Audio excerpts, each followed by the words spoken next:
Let me just introduce everybody. Many of you will know them. Of course, I've already introduced Mike, so I'll just go from right to left. So Mike Muller is one of the founders of ARM. And before joining the group ARM, he was responsible for hardware strategy and the development of portable products at Acorn. He was previously at Orbis Computers. We remember that. I remember that. Yeah. At ARM, he was vice president marketing from 1992 to 96, and executive vice president business development until October 2000, when he was appointed CTO of ARM. And in 2001, so over a decade ago, he was appointed to the board of ARM and continues there. And you're a computer science. Is it 1978 you graduated? 80. 1980, I did it wrong by 2 years. Okay, and he did computer science. You taught me everything I know. And we did a deal in the pub, in the Eagle pub, Yeah. didn't we? In 1980. Anyway, never mind all that. So now on my left, Andy Harter studied mathematics and computer science at Fitzwilliam, and then PhD at Corpus Christi. He's now a fellow of St. Edmund's College. He's co-founder and CEO of RealVNC. And was named the Cambridge Businessman of the Year in 2011. He was awarded the Silver Medal of the Royal Academy of Engineering and also was elected a Fellow of the Royal Academy of Engineering in 2011 in recognition of his outstanding sustained contribution to software engineering and commercialization. And then finally on my far left we have Eben Upton, who is Technical Director and ASIC Architect at Broadcom. However, he's also founder and trustee of the Raspberry Pi Foundation, responsible for the overall software and hardware architecture of the Raspberry Pi device. He did his BA in Physics and Engineering here at Cambridge and did the diploma in Computer Science, so you can see there's a reason why these people are here, in 2001, and did a PhD here at the Computer Lab after that. He also has done an MBA at the Cambridge Judge Business School, and many of us will enjoy him staring down at us as we take the train to London, because he appears there on almost every carriage, and every time I think he's looking after me well by looking down at me like that. So welcome, Evan. That's really good. Just to warm you up, in fact, I did that. He said, you can't do that, I better do that, so I've given it to him. But it's just a little bit of motherhood and apple pie. I'll ask each one of our colleagues here to say a few words about that, but really it's over to you after that. Fire away with your questions. If you do get stuck, there are more, and they get a little more fruity as we go down, but you know, there's no need to go down. I'd rather have it from you. So let's just start on my left. Eben, just how was it at the Computer Lab, and did it launch you okay, or could we do better still? Oh, I think it was a very enjoyable environment to try and do business things. I think every business that I tried to do while I was here was unsuccessful, but it was a very good atmosphere to do that kind of thing in. And yeah, interesting people. I mean, I think there are probably people in this room who I started businesses with when I was a PhD student. So yeah, a good environment. So far, so good. So far, so good. Next 75 years? Yeah. Even better. Andy? Well, I think the lab set the context really for me in the way that it has done for the last 75 years. It's been about innovation, it's been about ingenious, it's engineering solutions to real problems. You know, that's how EDSAC started, and all of those other things that followed, the microprogramming, the subroutines, the world's fastest paper tape reader to get the programs in, practical programming languages, all that kind of stuff, distributed systems. So it's really imbued with this practical engineering sense and mentoring, and it sort of trickles down to students in a quite gentle way, not a prescriptive way, but the sort of the feeling that it's okay to go and do some business afterwards. And mentoring very specifically through things like internships, you know, offering internships to students and giving them real work and real responsibility, like Andy and Herman did to me in 1980. Fresh-faced undergraduate, and I had a real summer job doing real work. And this was an eye-opener, and it's actually been something that I've tried to propagate down through people that I've been involved with.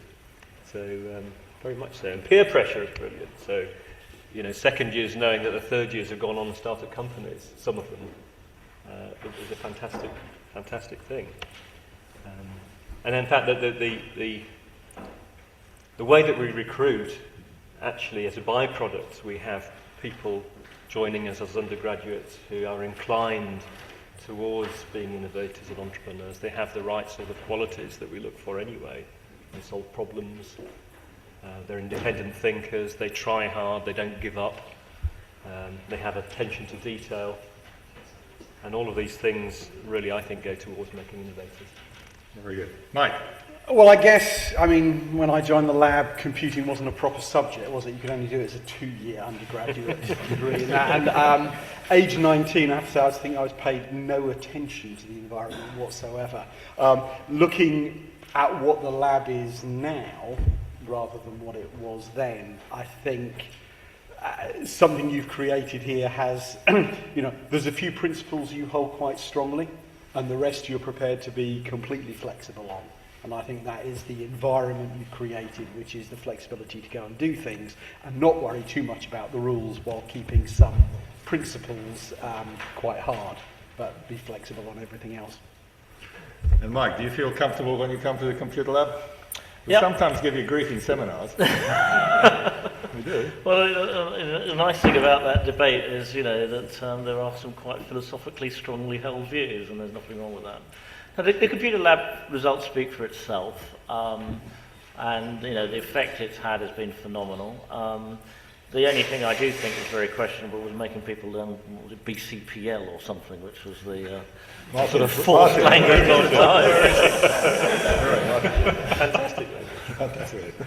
Okay, so that's the motherhood and apple pie, okay? So let's cut that. And now let's move over people, otherwise I'll start going down the questions. Let's go with questions from you folks. And I'll ask people to take turns answering. Jana. One thing in Mike's talk that rang very strongly with me was the problems of STEM education and the problems with people coming into the universities.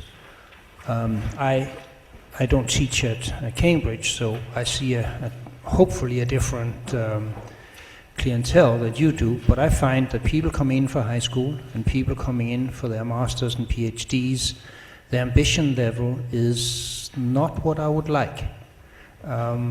They would like to get rich quick, but they're not sort of very well prepared for it, nor have they any idea that they have to work their butt off to get there. And how do you raise the ambition level so that they actually want to go to do something major again? Okay, Andy.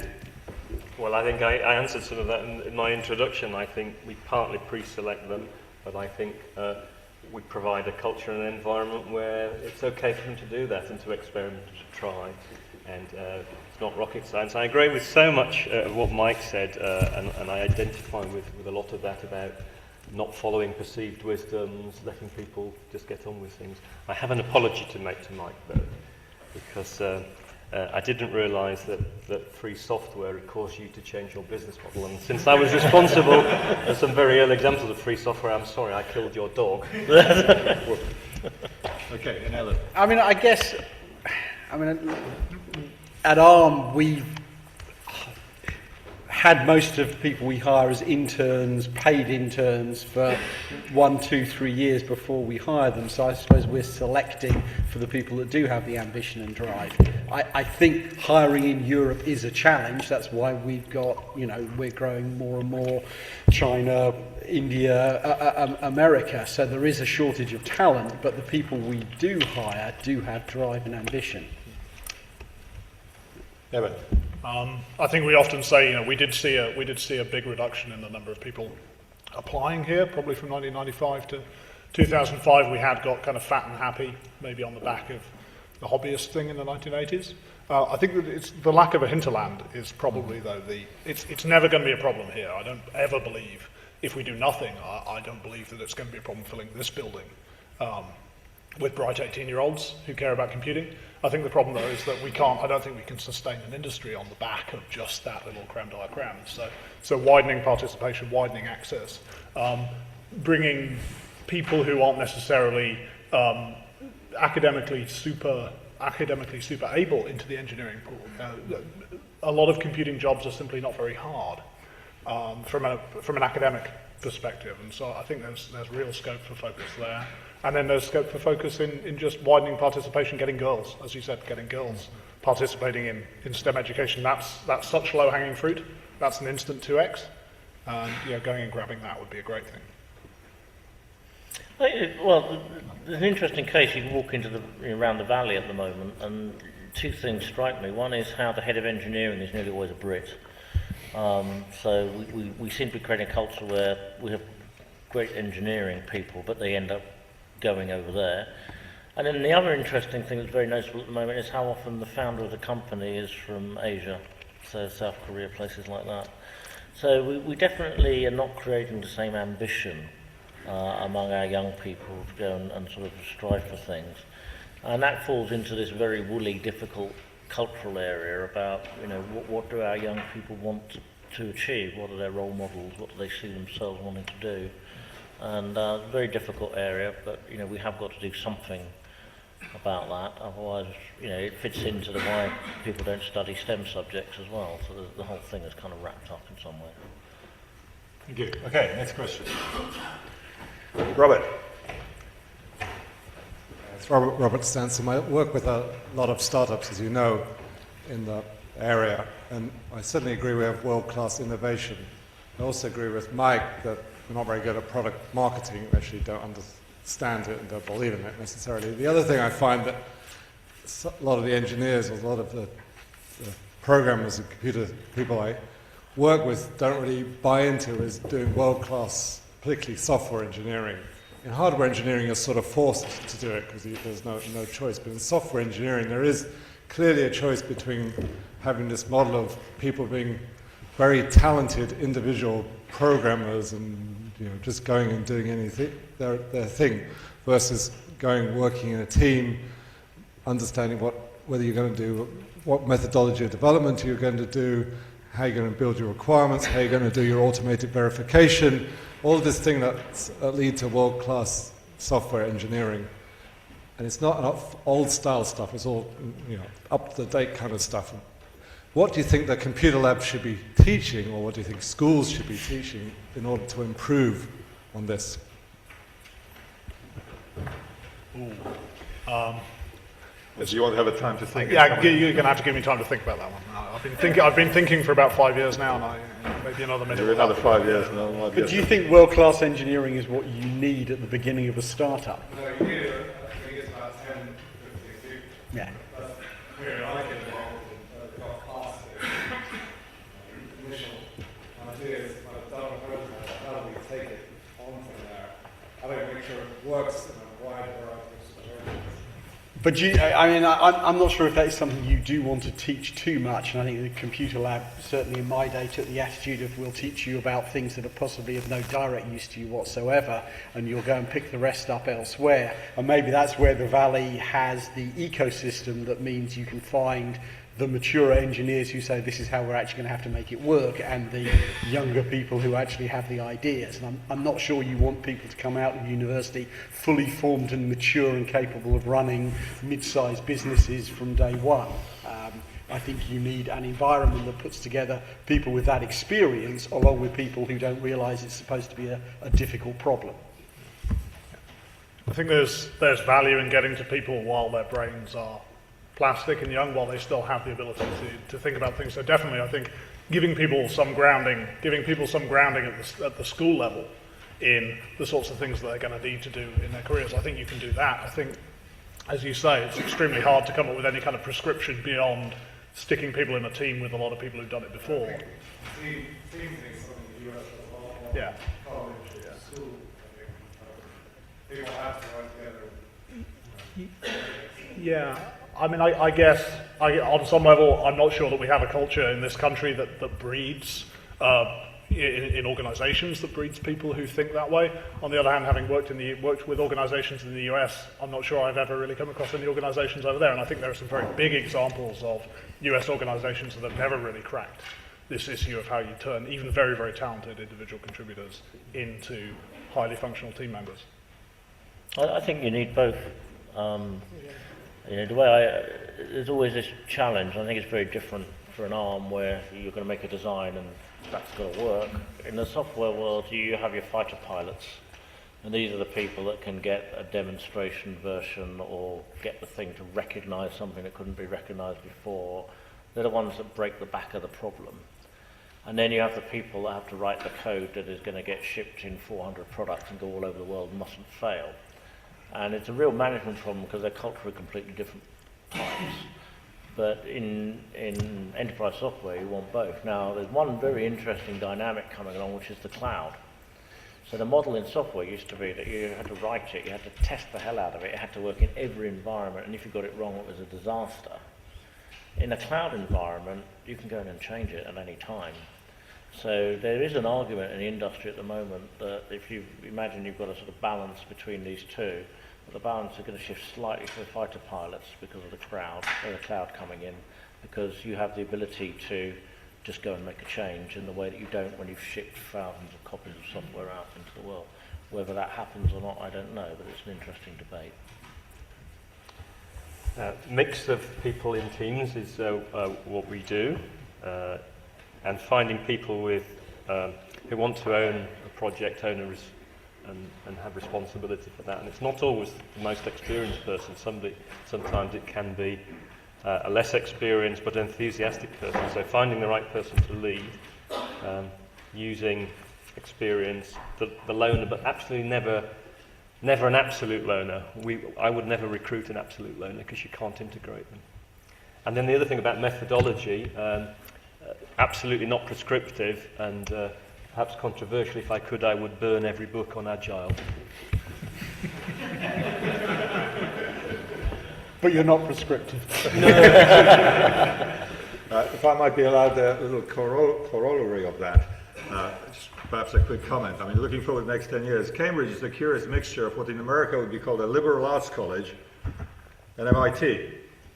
Okay? And we've blended these two things together. Now, is this going to withstand the test of time where the MIT part of Cambridge is competing with MIT and others? Yet we have this mixed model, and hence some of the generality and the cohort learning in colleges is part of that. Is that too philosophical, or is that something you consider? What did you just say? I don't know. You're implying the liberal arts is pulling you down. And if only you didn't have them, you'd be able to compete, but I don't see why you would. Discuss is what I'm saying, yeah. I don't see a conflict. Okay. But I don't live in your world. Okay, we got Hayatun, then we got Andy, and then we got Gerard. So first of all, Hayatun over here, then Andy, then Gerard. Hi, Hayatun Sulin, the Royal Academy of Engineering. If you look at what the computer lab's achieved, it should be a cause for national celebration, but I'm not sure we're quite there yet, unfortunately. What can we do to make our engineering and technology and entrepreneur heroes on a wider scale? Well, the thing is, you are encapsulated in what is a very powerful brand, which is Cambridge University. And I think outside of that, people perhaps don't need to see the subtlety of the different specialities, because there's this perception that Cambridge University does world-class, pick your subject. And therefore, to stand out above all the other world-class subjects, I think is quite a challenge. Well, at the risk of plugging the Academy, I think some of the initiatives there are doing a lot. The Queen's Elizabeth Prize is a terrific thing, a Nobel Prize for Engineering. And giving it to the internet, I think, was an inspired choice. Other work, Enterprise Hub, which is about to start, Enterprise Fellowships. That's one set of things for the Academy. Cambridge Phenomenon was celebrated in the book last year, and we have awards every year, and this year we got to the Secretary of State for Business Innovation and Skills to turn up, so there's a little bit more feeling towards Cambridge at the moment, certainly in biz. We're very small here, right? I mean, people talk about Cambridge and they talk about Silicon Valley, and it takes me an hour and a half to drive across Silicon Valley, and it takes me, well, an hour and a half to drive across Cambridge, but for different reasons. You know, we are small. I guess I sometimes worry that we risk being below. There's some sort of tipping point, right? There's some sort of minimum size beyond which it just goes to nothing very quickly. And yeah, to the extent we do have a problem here, it might be that.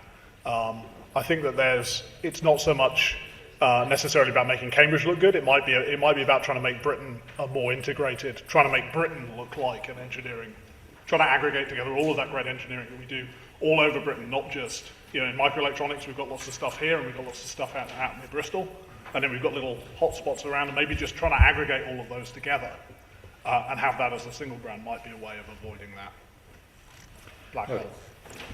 Mike, are you going to contribute or should we move on? Well, you know, when you think about what Brian Cox had done for sort of general science, Andy, you know, somehow you've got to be more like Brian Cox. That's your Okay, Andy and then Gerard. Andy was next, forgive me, and then Gerard, and then Jeremy, and then gentleman over there. So Andy. I think Mike's absolutely right with that last answer. We need the Sun to have the page 3 scientist, and then we know what. With or without his or her shirt on, I guess.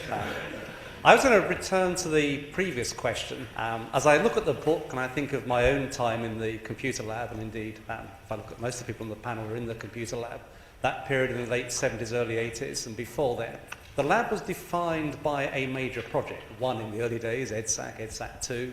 Time we were there, perhaps a handful of projects, the Ring, CAP, and so forth.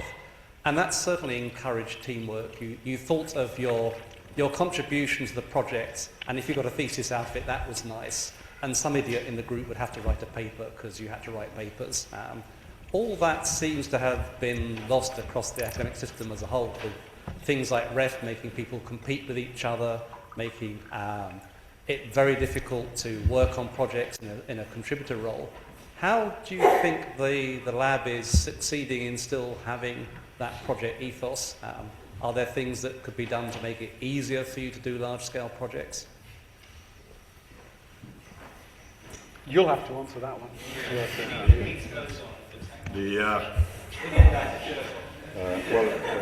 If I may be, as chairperson, just permitted to pass a comment.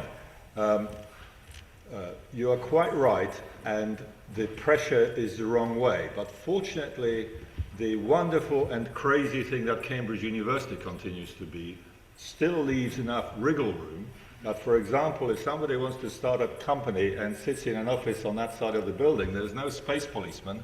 There's the senior pro-vice chancellor here, he was here earlier, Steve Young. He will nod vigorously that he's not the space policeman, to enable all that sort of thing to happen. One. Secondly, we haven't got ourselves wrapped up in the whole IPR thing. We take that seriously, we do it, but by and large we're open and we try and run faster, and of course that leads to, that's a strength we can have, which is more difficult in a company. That's the half full. The half empty is, unless something's done about the REF, unless something's done about the huge instrumentation of everything, we will, be more and more on the defensive, and my distinguished successors will find it harder than I have, and I have, I guess, found it a little more harder than in the days of Roger Needham. But overall, as I say, the underlying thing is the flexibility within Cambridge, whether contractual at a simple level or just operational, or even the peer thing, it's still okay. I don't know if anybody else wants to pass a comment on that sort of thing. Okay, Gerard. Yeah. I just wanted to make a short remark on the question of the liberal arts college versus MIT. I think Alan Turing was mentioned by the first lecturer. Perhaps we shouldn't forget that Alan Turing's passion for logic was fueled by his being a rabid attendant of Wittgenstein's improvised philosophy seminars. So I would say creativity on that level grows roots in the most unexpected areas, and I think that there shouldn't be a partition between the two sides of the university. I saw in the book that Roger Needham started by studying philosophy. So there are the most unlikely connections sometimes between the arts and the engineering side of what one can learn in Cambridge. So that's my 2 cents worth. Yeah, there's one of the nicest things about having done a PhD here is the right that PhD students have to go to any lecture that isn't an autopsy.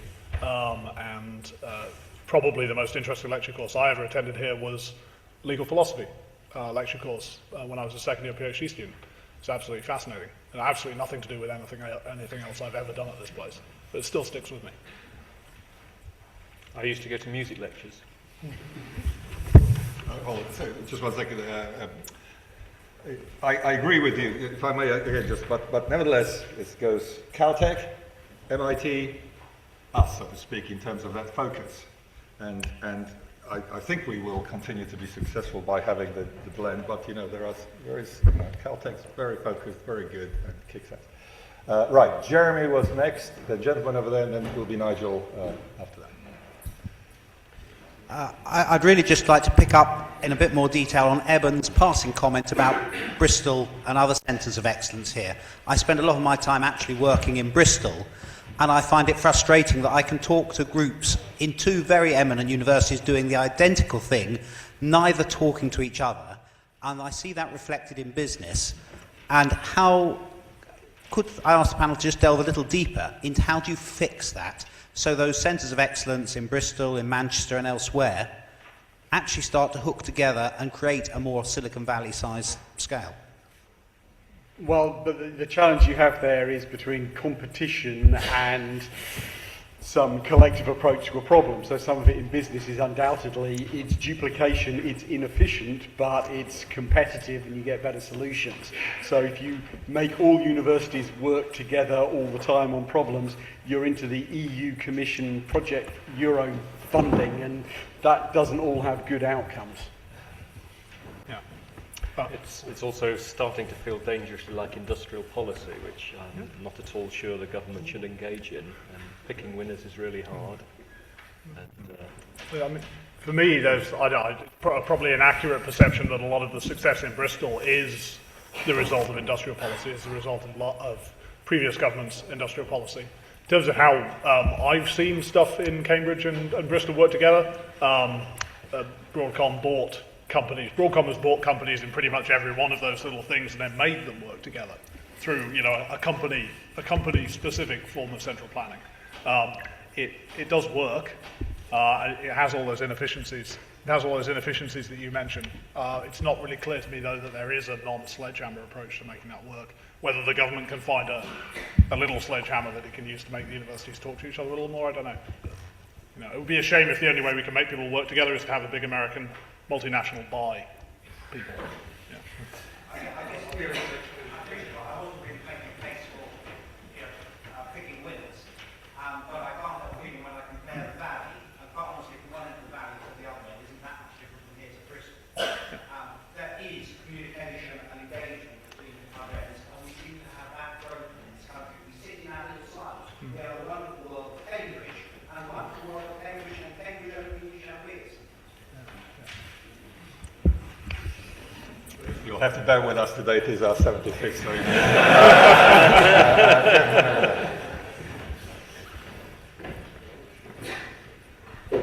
Mike mentioned the ignorance of managers in many situations, customers. I work in the middle and back offices for trading companies. There is no use of technology that's been around for 20 years. There's extreme ignorance. I'm sure a lot of people here will support charities that encourage schools in India for people to learn to read and write. What should we be doing to increase the ability of people outside computing to use the innovations, whether that's here or other bodies in the UK?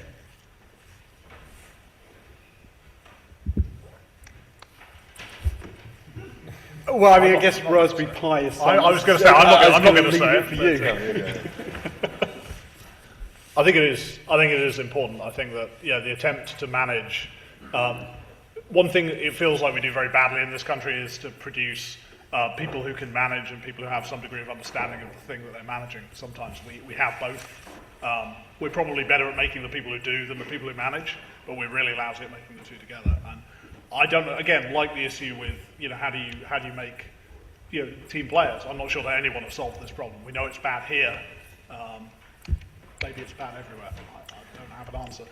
But it'd be nice if we could just give everyone a little. There was, I think, Exeter used to do they've closed it down now, but they used to have a business studies course that taught everyone assembly language. They had an assembly language module in the first year of they used to teach MIPS assembler, I'm afraid. But, that's probably why they closed it down. Giving everyone just a chance to discover if they find this kind of stuff interesting, that might be worth it. Maybe they'll take one thing away from it. I mean, I guess if we're into... Sorry, I've been doing some work for the government on the importance of algorithms and data and modelling to the UK economy, and one of the things I've found is massive variation within an industry. So if you're talking, for example, retail, you'll have some retailers that are optimising everything and getting great results from it, and then you'll walk to another retailer and they won't even have the first idea. Now, there's an argument that evolution will take its course over time there, but I think what's going to become a recommendation is models to allow best practice to start to show this, because the difference here is that if you're, for example, a retailer, you might have thought that a retailer should have almost nothing to do with the Cambridge Computer Lab, but actually, in modern retail, optimization is what's giving you your margin. So these things are becoming so important that the lack of managerial comfort with at least being able to discuss them is going to affect a lot of industries.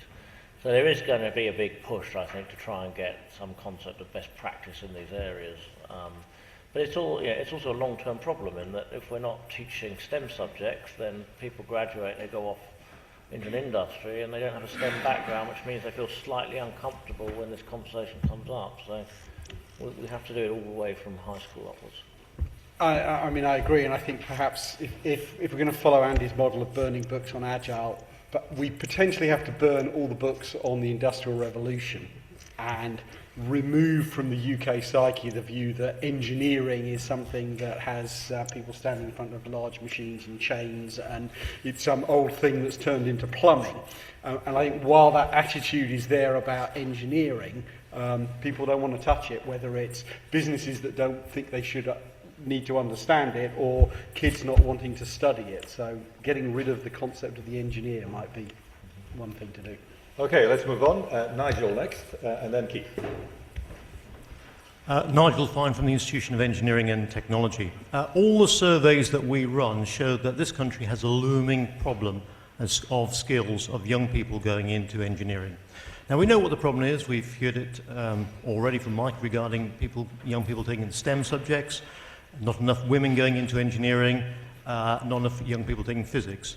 I'd like to just push the innovation panel perhaps to give us an innovation idea of how we could tackle the skills shortage. Eben, talk about yourself. Okay, awesome. That sounds like fun. We've got to get to them young. I said earlier, I believe we got quite fat and happy here with this giant stream of people who came in the door at the age of 18, having been computer programmers for 8 years. People who had machines when they were kids. We've got to do something about that. We don't make concert pianists by sitting someone down in front of a piano when they're 18. I don't think we make good engineers by sitting people down in front of their first programmable piece of hardware when they're 18. So I think we do need to do something at the school level. I think there's a lot to be said for doing stuff at the curriculum level. So there's a lot to be said for doing stuff in the classroom. But I don't think that's ever going to be enough. I think we have to look to analogies like how do we teach people, again, back to music, how do we teach people music? We have to find at the age where people are young enough to learn stuff very easily, we have to give people both access to the good quality formal education, and that's a really thorny subject because it involves, I think you mentioned earlier, teaching the teachers. It involves upskilling an entire generation of teachers who are often scared to do anything more than just teach PowerPoint and Excel. And it also involves creating a culture among children, trying to create a culture among children in which doing more than just using your computer as an appliance is important. I think that with our experience with Raspberry Pi, has been that people, actually, if you give kids access to these tools, then they are, a significant body of them are interested. I think there are still issues around participation, particularly with girls. But if you give a 10-year-old child the ability to write a computer game in half an hour, a very large number of boys and a very large number of girls are going to find that interesting. So I think there's hope. I think if we'd been pushing at a closed door here, then we'd have exhausted ourselves by now. So I think there is hope, but it requires government action, it requires industry, and it requires, it can be quite controversial, it requires academia, the university sector, to start to take an interest and start to try and own the problem itself a little bit. It can't just hold its hands up and say that's a problem for the school system. Andy. I'm going to be controversial again, or perhaps not, and picking up on the point about girls, I would have far more all-girls secondary education, and at that crucial stage in development, get them away from the boys, get them away from the competitive atmosphere, and actually enjoy doing STEM subjects more. All the evidence shows this is true, and make sure they've got some good women role models, and that will certainly help with the other 50%. I think it's a marketing problem. Gosh, kids, do STEM subjects. It's a fundamental problem. It's a marketing problem. Yeah, if you marketed this thing as build robots and write computer games, then I suspect that we might be able to get more people interested in doing it. Anything it must be better than how it's sold. Engineering, STEM, they're all just kind of like, no. We'll learn from that, Nigel. Okay, we've got Keith, then we've got Gray, and then perhaps one more after that. Keith. Keith Glower, Department of Engineering here. Well, the quintet on the panel are all very successful at noting and delivering commercial opportunities for their technology. And my question for them is whether this was a talent you were born with, or whether have learned, or more improbably have been taught. I wasn't born with it. There's no doubt. Acorn, I mean, one of the biggest lesson I learned at Acorn, having left Acorn, was looking back and thinking, while I was there, I never met a single customer, right? Outside of the community we were serving ourselves, went to a school, never met a single customer. And that was a lesson I learned from Robin, who took over ARM, who said, it's all about the customers. I used to hate doing presentations, I now like doing it. So no, it wasn't something I was born with, that's something I learnt from people around me. Yep, when I started, there were two of us, and we had £2,000, and we had no choice. We had to go and meet the customers. And the fascinating thing about that is your view of what the real problem is, how things are going to work, if you've come through an academic background, bears no relation to the customer's view and problem, and you have to learn very quickly. I remember once going to Derbyshire Police, and I was very pleased to show them an automatic number plate reader that you could put a camera by the side of the road and it would spot all the cars that were stolen and unpacked and everything. And the policeman looked at me and said, well, we don't want that, we'll have to chase after them. And so, you know, you realise that you hadn't really quite thought through what they were doing. So, you know, you learn it by A, having to meet the customer, and B, if you've only got £2,000 and you go overdrawn, if you don't get an order, then you turn to learn very quickly. So it's, I think it's very hard to teach it without having a, you know, it's a bit like teaching nursing. You've got to go on a ward at some point and actually do it. In your case, Mike, I think only your PhD student was that you described commercial opportunities intangible as well. Well, the interesting case was the synthesizers, because I did the synthesizers because of, you know, a love of music and all this sort of stuff. And after doing it and creating them, you realise that it was a business that people would do for love rather than money, and so it was always going to be very hard to be successful in it. A bit like restaurants, people open restaurants for love rather than money.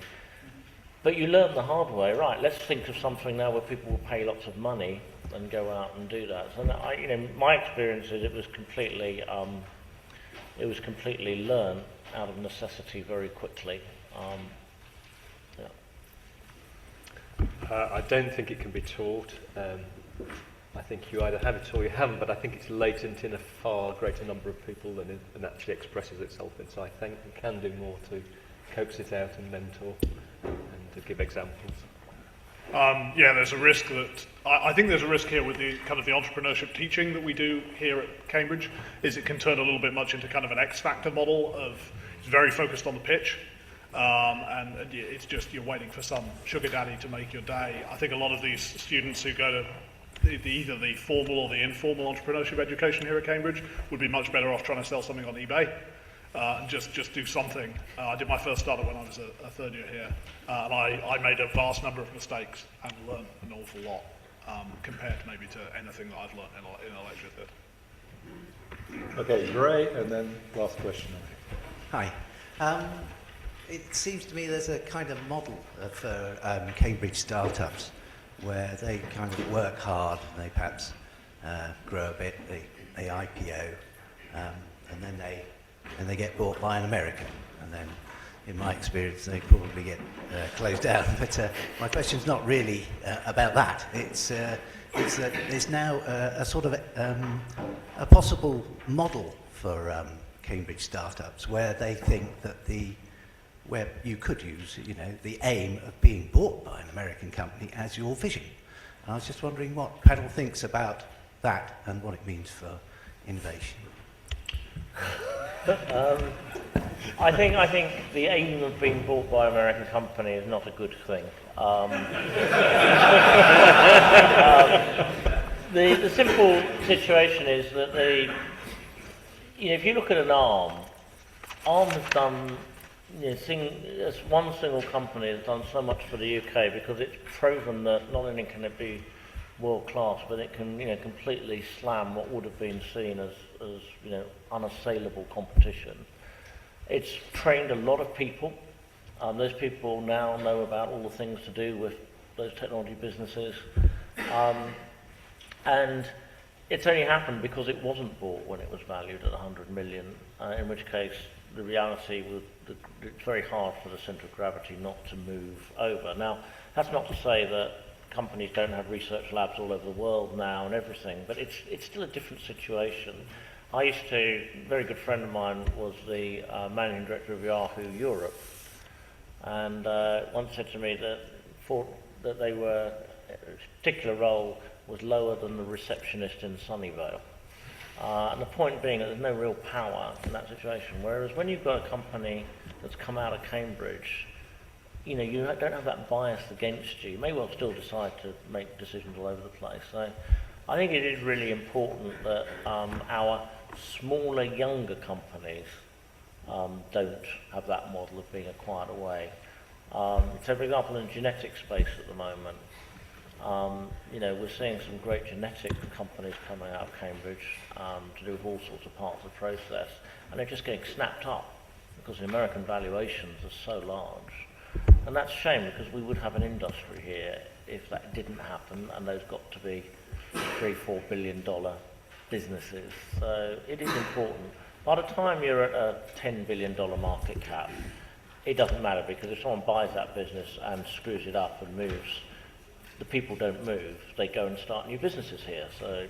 But I think there's a tension because, yes, it'd be great if some of those grew to be really big companies.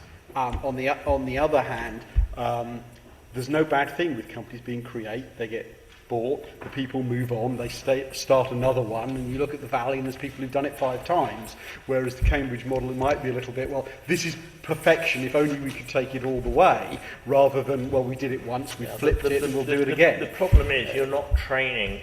We've gone through a phase in Cambridge where we're very excited initially that we've got businesses that became worth 100 million. Now on the bottom of that banner we have a list of them that became $1 billion. We're not training the know-how for the people that are doing the 1 to 5 billion if those companies are taken off the table, and some of them don't make it through to the next level. Because we need to do that, because if we were getting 5 billion exits out of Cambridge companies, the whole VC landscape for the smaller companies would change overnight. There would be money flowing because people would see the ability to hit these home runs. At the moment, if you're a VC, you're working on the basis you're going to sell out at 80 million. Therefore, you can do all this work, you put in 5 million, you get back 80. Okay, that's a good return, but it's not the put in 5 and get back 5. But I don't think we'll get to grow the really big ones by stopping the small ones from being bought. You have to find something that actually makes them go through to be successful. Well, Because I the think some the churn- reason they're sold is the equity capital markets don't work in the UK. You know, that's why the VCs make the decision to sell up. I agree, it would be good to have some more bigger ones that make it all the way, but we mustn't forget the SMEs. They've employed more people in the last 5 years during the recession than any of the big companies, and employment, as in national insurance and tax, is half of the UK's revenue, and so employment's the most important thing. You know, only 10% is corporation tax. So, you know, and there are 300,000 small companies, or companies of all sizes, but mainly small and medium-sized ones exporting with a UK cost base, and that's a very, very important thing to do to help fix the trade deficit. Yeah, sector-specific. I think the answer is completely sector-specific. I don't think we're going to make companies in Cambridge that make silicon commercially viable silicon anymore. I think that era, probably CSR, I mean Alpha Mosaic was probably the prototype company that was bought out. I mean CSR is probably the last one to go to big scale. I just think it's too hard these days. Even if you had somewhat better functioning capital markets, I just think it's very, very hard in some sectors to grow something to an efficient scale. Very good. So last point here, that'd be a quick one. Thank you. It's Ted Harding. In the innovation lecture, Mike Lynch pointed out that innovation is transitory, and further innovation will depend on new blood, and adequate new blood will depend on education. And in the Wheeler lectures, Tony Hoare asked the audience how many of us had been taught Euclidean geometry at school, and some of us put our hands up, because we can remember what it was like to, as it were, step upwards along the ladder where each rung is logically supported by the one behind it, and the ladders can branch out. But when you get right up there, you can look back and you can retrace your steps. You know how you got there, and you know that this basic logic is the fuel for you to go further, so to speak. Whereas nowadays it would appear that in general education, such strictness is disappearing. Any comments? I was handed a wonderful pair of marked up A-level physics papers that were prepared by a gentleman in the physics department that shows exactly this, the 1990 and the 2011 A-level physics paper, which shows that as you say, the rigor has just evaporated in return for being exchanged for a kind of fill in the boxes, a kind of easy to assess, easy to instrument, fill in the boxes exercise. And yeah, it's a disaster. And I think it's another case where the university sector needs to own this problem. It needs to accept it's its problem. It's got to do something about it, even if it doesn't want it. The biggest driver for this was the fact that you have multiple exam boards, and the schools can choose the board, and then the schools are marked on their results through the league tables. So it's perfectly rational behaviour to go for the exam board that you believe has the easier exam. So you've created a system, and sentient beings have made a decision. So the first problem you've got to do to deal with the issue, you've got to get rid of this ability to have an optionality to pick the easiest exam. Until you do that, you've got an issue. You know, I don't think, in my personal opinion, that there is any doubt that the change that you're describing has happened. And I think that whilst there may be some advantages in some of the new things that have come in to replace it, personally, I think there's too much of the old sort of methodical building. You know, I work with a young lady who did history at Oxford, so very clever person, and she was telling me about some of the science lessons, and you know, we kind of have an in-house joke in that At one point, she was taught in biology lesson to chew bread for 30 minutes. And the lesson was that eventually it gets slightly sweet because of the starch. But, that was all she knew about it. And that's not the same education I had, where you actually understood the whole process. So I think there has been a problem in the STEM curriculum. And coming back to the Raspberry Pi kind of conversation, one thing that I do know a lot about is what happened with ICT. And, the subject you generated into how to use Excel and PowerPoint, and, which is pointless in that, these are kids that you give them the world's most complex network set up to get the computer game working, and they'll get it up because they want to.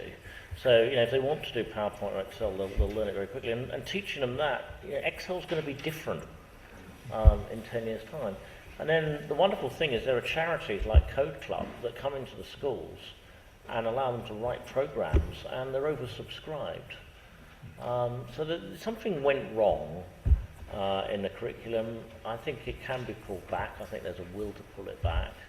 And, the thing I always say is that whilst humanities subjects might be harder to score relatively, at the end of the day, if you're in engineering, there's a certain amount of maths you need to build a bridge that doesn't fall down, and that's kind of an absolute, and that should be measurable. Last comment from Andy, that's okay. Just expanding on that, it isn't just about the curriculum. So many schools have become obsessed with league tables, and the ones that produce kids who have broader interests, multidimensionality to them, a global outlook, and are interested in the real world. I mean, they make better undergraduates, they make better employees, and they're likely to make a stronger, more innovative contribution to our companies. So you can see it's fairly obviously the ones who have had that kind of exposure and the ones that haven't. Otherwise, how do you recruit? Because everybody's just ticking all the boxes now, and it shouldn't be just a box-ticking exercise. Okay, folks, so I think we say thank you to our very distinguished and savvy and